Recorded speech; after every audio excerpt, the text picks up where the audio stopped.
The night was warm, the kind where you could feel the summer lingering just a bit too long, and I stood outside Azure, the fanciest steakhouse in Belle Vyew, watching red and blue lights dance across the parking lot.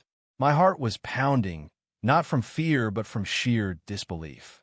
There, in the middle of it all, was Sandra Mitchell, the queen bee of my HOA, gesturing like a corner politician, her face a mix of fury and entitlement. She was standing next to my cherry red Porsche 911, acting like she'd just claimed a prize. The valet, a kid named Jake, was yelling over the chaos, pointing at her. That's not her car. She just took it. I was frozen, my mind racing to catch up. How had my celebratory dinner turned into this circus? And how was Sandra, the woman who'd made my life hell for 6 months, now the star of this grand theft auto drama? Let's rewind a few hours. I'm 24, probably the youngest guy, pulling into Azure's valet line by a good 10 years. I just closed a $2 million deal for my startup, Finch Cybersecurity, and I was riding high. My Porsche, gleaming under the streetlights, was my reward for years of grinding. Jake, the valet, gave a low whistle as I tossed him the keys. "Man, this is a beauty," he said, grinning. I slipped him a generous tip, told him to take care of her, and strutted inside, oblivious to Sandra watching from her beige sedan across the street. Sandra Mitchell was the self-proclaimed guardian of Crestwood Estates, my new neighborhood. From the day I rolled in with my MOVYing truck, she decided I didn't belong. She'd stop me at the gate, demanding ID and sneering, "This is a community for professionals, not frat boys." When I told her I'd bought my condo outright, her fake smile twitched, and I knew I'd made an enemy. Since then, she'd nitpicked everything finding me for a package delivered after 7 p.m., complaining my car was parked crooked in my own spot. Each time, she'd leave a note dripping with condescension. Young people need to learn responsibility. I tried playing nice, showing up to HOA meetings where she lorded over everyone like a dictator. Nothing worked. And now, it seemed, she'd upgraded from petty citations to full-on car theft. Here's how it went down, pieced together from the restaurant staff later. After I went inside, Sandra marched up to Jake, her face all fake concern. "There's been a mistake," she said, voice sharp with authority. "That young man doesn't own that car. I know the real owner, and it's been reported stolen." Jake, bless him, pushed back, saying I'd shown all the right paperwork. But Sandra doubled down, her voice rising. "Look at him.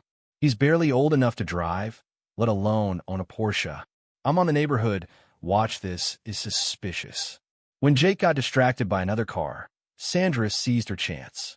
She slipped behind the valet podium, snatched my keys from the lockbox, and told another staffer she was recovering stolen property.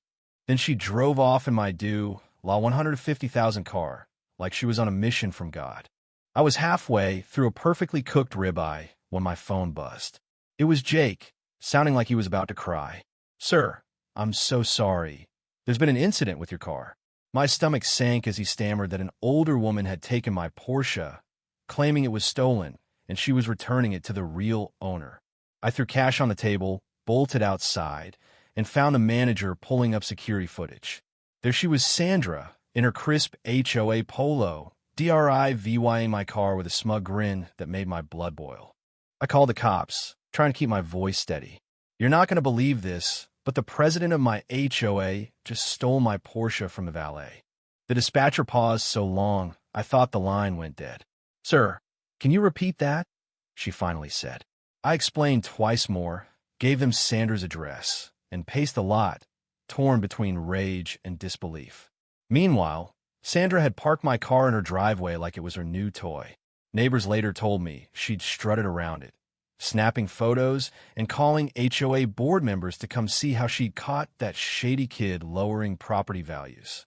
A couple actually showed up, confused but curious about her one-woman crusade. Then the police rolled in, and that's when things got saw. I pulled up to Sandra's house, just as 2 officers were questioning her in her front yard. She stood there, arms crossed, voice dripping with convoy tie-in. "Officer, I was recovering stolen property. That boy's been suspicious since he moved inexpensive cars. No real job. It's obviously illegal." As HOA president, I have a duty to protect this community. Then she saw me, and her eyes narrowed. There he is. Ask him how he afforded a Porsche at his age. It's not legal. The officer turned to me, one eyebrow raised. Sir, can you prove this is your vehicle?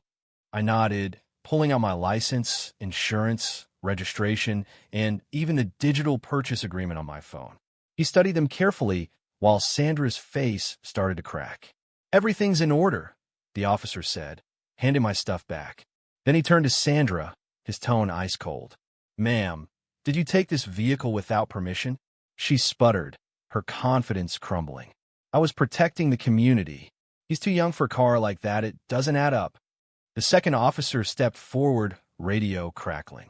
Ma'am, we have footage from the restaurant showing you took the car without authorization. Hands behind your back. The look on Sandra's face, man. It was like her whole world collapsed.